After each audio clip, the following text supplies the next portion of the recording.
This channel does not promote any violent, harmful, or illegal activities. All content provided by this channel is meant for an educational purpose only. এবার নরেন্দ্র মোদীর যে সরকারি অনুষ্ঠান সেই সরকারি অনুষ্ঠানের বিজ্ঞাপনের দিকে নজর রাখা যাক। এজন্যই বলছি কারণ সেই বিজ্ঞাপনে ৮ তৃণমূল সাংসদের নাম, আমন্ত্রিতের তালিকায় দুর্গাপুরে যে অনুষ্ঠান রয়েছে সেখানে আমন্ত্রিতের তালিকায় মুখ্যমন্ত্রী সহ ৮ জন টিএমসি সাংসদ আমন্ত্রণ পাননি। টিভি9 বাংলায় দাবি করলেন ২ তৃণমূল সাংসদ। কথা বলবো এই সম্পূর্ণ বিষয়টা নিয়ে কথা বলবো আমাদের প্রতিনিধি সৌরভ আমাদের সঙ্গে রয়েছে। সৌরভ, কি কারণে এরকম একটা বিজেপির যেখানে প্রধানমন্ত্রী নরেন্দ্র মোদী আসছেন তার সরকারি অনুষ্ঠান, সেখানে বেশ কিছু সাংসদ মুখ্যমন্ত্রী তাদেরকে আমন্ত্রণ করা হলো, আবার কাউকে কাউকে আমন্ত্রণ করা হলো না, নেপথ্যের স্ট্র্যাটেজিটা কি?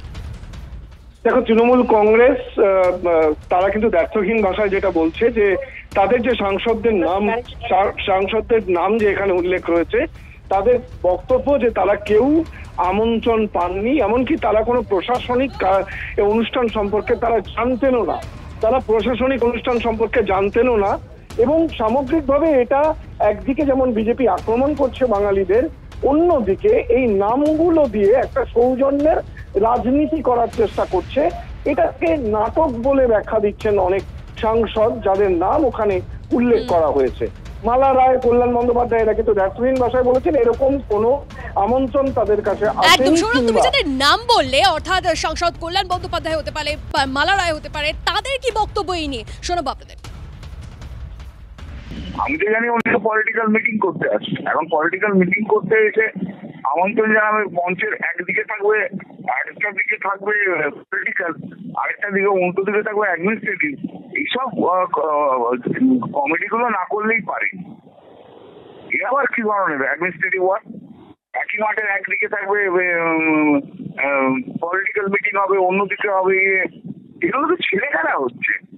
প্রধানমন্ত্রী যারা মনে করছেন তাই করছেন। মানে এরকম একটা ডিক্টেটর প্রধানমন্ত্রী ভারতবর্ষ কখনো দেখেনি। পেলে বলবো না, প্রধানমন্ত্রী আমাদের মতো পেলে কাউকে দেখাবার জন্য দিতে পারতাম।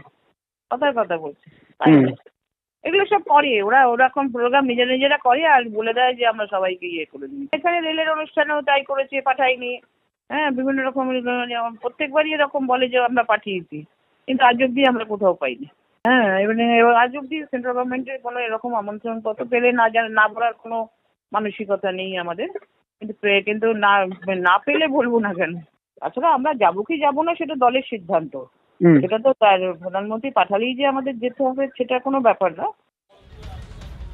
এই মুহূর্তে বিজেপি নেতা সজল ঘোষ আমাদের সঙ্গে রয়েছেন। সজলবাবুর সঙ্গে কথা বলবো। আপনার থেকে একটা বিষয় জানতে চাইবো, এই যে নরেন্দ্র মোদীর সরকারি অনুষ্ঠান, সেখানে বেশ কিছু তৃণমূল সাংসদকে আমন্ত্রণের যে লিস্ট, আমন্ত্রণপত্র সেখানে দেখতে পাওয়া যাচ্ছে, সেখানে কাউকে কাউকে আবার দেখা যাচ্ছে না, কোনো সাংসদকে ডাকা হয়নি। তারা কটাক্ষ করছেন, তারা বলছেন গোটাটাই নাকি কমিটি। না, প্রথম কথা হচ্ছে যে আমি বলতে পারবো না কাউকে ডাকা হয়েছে কাউকে ডাকা হয়নি কেন, কিন্তু এতক্ষণ কোন মহাপুরুষ আর কোন মহিষীদের কথা শুনলাম একটু জানতে পারি? আমি তো দেখতে পাচ্ছি না। কল্যাণ বন্দ্যোপাধ্যায় এবং মালা রায়। আচ্ছা, কল্যাণ বন্দ্যোপাধ্যায় এবং মালা রায়। আমি ওনাদেরকে জিজ্ঞাসা করি, মালা রায় প্রথম উত্তর দিক। এটা প্রথম জানার বিষয়, গত 16 তারিখ কলকাতার মাসিক অধিবেশন ছিল পুরসভায়, উনি চেয়ারম্যান। হঠাৎ এক ফোনে 14 বা 15 তারিখ রাত্রিবেলা আমাদের কাছে সার্কুলার এলো যে ওটা পিছিয়ে 30 তারিখ হবে। কেন? পারতে হবে বলে মমতাদির সাথে, তাই কলকাতার পুরো অধিবেশনের কোনো প্রয়োজন নেই। 1, 2, আচ্ছা, প্রশাসনিক যে সভা করেন অ্যাডমিনিস্ট্রেটিভ মিটিং মমতা বন্দ্যোপাধ্যায়, মানে ওটা এই বলছিল না এপারে পার্টি এপারে অ্যাডমিনিস্ট্রেটিভ, ওখানে কি হয়? ওখানে উনি ওনার নাচন কদন কীর্তন ছাড়া আর কি হয়? সেখানে কোনো বিরোধীদের নাম কখনো, তাকে ডাকা ছেড়ে দিন, তার নাম ছেপেছেন কখনো? এলাকার এমএলএ, এলাকার কাউন্সিলর, এলাকার জনপ্রতিনিধি, সাংসদ, তাদের দেখেছেন কখনো? আচ্ছা, কমসে কম তারা ছবি দিয়ে নাম দিয়েছে, সেটুকু অন্তত প্রাপ্তি স্বীকার করুন, সেটুকু অন্তত বদ্ধতা করে বলুন। আপনারা যাবেন কোন মুখে? গেলে তো গালি খেতেই হবে প্রধানমন্ত্রী। আপনার বক্তব্য স্পষ্ট, অনেক ধন্যবাদ আমাদের সঙ্গে কথা বলার জন্য। আর এবার যে খবরের দিকে আমরা নজর রাখবো, জেপি নাড্ডার ডাকে দিল্লিতে দিলীপ ঘোষ, কিন্তু তারপরেও সাক্ষাৎ তো হলো না। বিকেলে আবারও দেখা করতে যাবেন, নাড্ডার বাড়ি থেকে বেরিয়ে গেলেন দিলীপ ঘোষ। জ্যোতির্ময় কর্মকার রয়েছেন আমাদের সঙ্গে, আমি একবার জ্যোতির্ময়ের কাছে চলে যাব।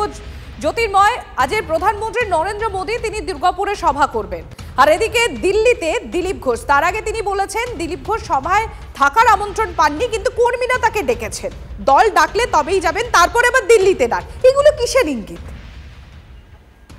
দেখো, দিলীপ ঘোষ এই মুহূর্তে তিনি ঠিক দলের গ্রহণযোগ্যতার প্রশ্নে কোন জায়গায় রয়েছেন তা নিয়ে কিন্তু একটা বড় প্রশ্নচিহ্নের জায়গা তৈরি হচ্ছে।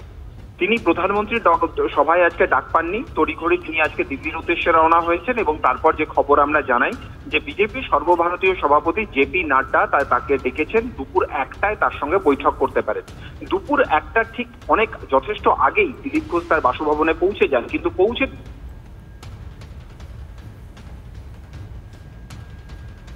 ধন্যবাদ জ্যোতির্ময়। আজকে কেন্দ্রীয় নেতৃত্বের ডাকে দিল্লি গেছেন, উনি দিল্লি থেকে ফিরে আসুন, উনি সমস্ত কিছু ক্লিয়ার করতে পারবেন বলে আমার মনে হয়। আপনার প্রশ্ন করার অধিকার আছে, প্রতিক্রিয়া চাওয়ার অধিকার আছে, আমারও প্রশ্নের উত্তর না দেওয়ার একটা অধিকার আছে।